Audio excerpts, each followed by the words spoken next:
Hello ভাই ভাইরা, welcome to another brand new video. তো আমি এখন কথা বলবো আমাদের রায়হান রাফিকে নিয়ে। তো রায়হান রাফি কিন্তু ইদানিংকালে যেটাই বানাইতেছে এটাই কিন্তু হিট করতেছে। এটা কি ওনার রাশি, না উনি ভালো কাজ করে বিদায় হিট করে, এইটাই এখন চিন্তার বিষয়। তো তোমরা যারা আছো তোমরা একটু কমেন্ট বক্সে জানাও যে এটা ওনার রাশির কারণে হিট করে, নাকি আবার ওনার ভালো জিনিস বানায় সেজন্য হিট করে।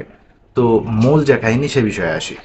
সেটা হচ্ছে রায়হান রাফি পরিচালিত আপকামিং একটা ওয়েব ফিল্ম, যার নাম হচ্ছে যাহা বলিব মিথ্যা বলিব। ইয়েস, আপনারা ঠিকই শুনছেন। ওয়েব ফিল্মটার নাম হচ্ছে যাহা বলিব মিথ্যা বলিব। তো এটার শুট তো প্রায় বেশ কয়েকদিন আগেই শেষ হয়েছে, কিন্তু এটা বিচার বহির্ভূত ঘটনা বলেই এটা রিলিজ দেওয়া হচ্ছিল না। আমি আবার বলছি, বিচার বহির্ভূত ঘটনা বিদায় এটা রিলিজ দেওয়া হচ্ছিল না।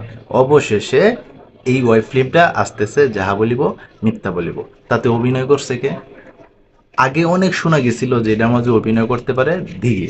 না, কিন্তু দিঘিকে এখানেও রাখে নাই রায়হান রাফি। এখানে নায়িকা হিসাবে আছে তমা মির্জা। তমা মির্জা কিন্তু আবার রায়হান রাফির এক্স গার্লফ্রেন্ড। আর তাতে আরেকজন শক্তিমান অভিনেতা অভিনয় করছে, যার নাম হচ্ছে জায়েদ হাসান। হ্যাঁ, আপনারা ঠিকই শুনছেন। এই জাহিদ হাসানের নাটক কিন্তু আমরা ছোটকাল থেকে দেখে দেখে বড় হচ্ছি, আর ওনার যে অভিনয় অ্যাবিলিটি ওটা কিন্তু আমরা বেশ ভালো করেই জানি। তো ওনারে কিন্তু ইদানিংকালে কোনো কিছুতে দেখা যেতেছিল না। হুট করে যখন এটা আসলো তখন আমি ভাবলাম যে হ্যাঁ, ওনারাই নিয়ে কথা বলার দরকার।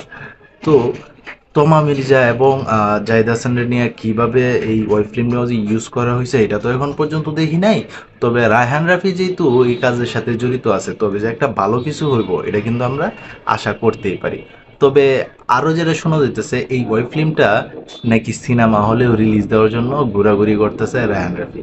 তার আগেও কিন্তু অমীমাংসিত নাকি একটা ওয়েব ফিল্ম এটা নিয়ে অনেক ঘোরাঘুরি করছিল, যার ফলে সেন্সর বোর্ডে কিন্তু আটকে গেছিল। বেসিক্যালি এগুলা যদি ওটিটির জন্য তৈরি করা হয়, এটি সেন্সর বোর্ডে দিলে কিন্তু আটকে পড়ে। এটা জানি না, শুনেও যদি আগুনে জাপ দিতে যায় রায়হান রাফি, তবে আপনারা কি বলবেন আপনারা অবশ্যই কমেন্ট বক্সে জানাবেন। তো রায়হান রাফির এই যে আপকামিং যে ওয়েব ফিল্মটা আসতেছে, এটা নিউজ শোনার পরে তোমাদের কাছে কেমন লাগলো অবশ্যই তোমরা কমেন্ট বক্সে জানাও। তো এই ছিল এখনকার মতো ভিডিও। তো সবাই ভালো থাকবা, সুস্থ থাকবা, কাছের মানুষটা ভালো রাখবা। ধন্যবাদ সবাইকে। আল্লাহ হাফেজ।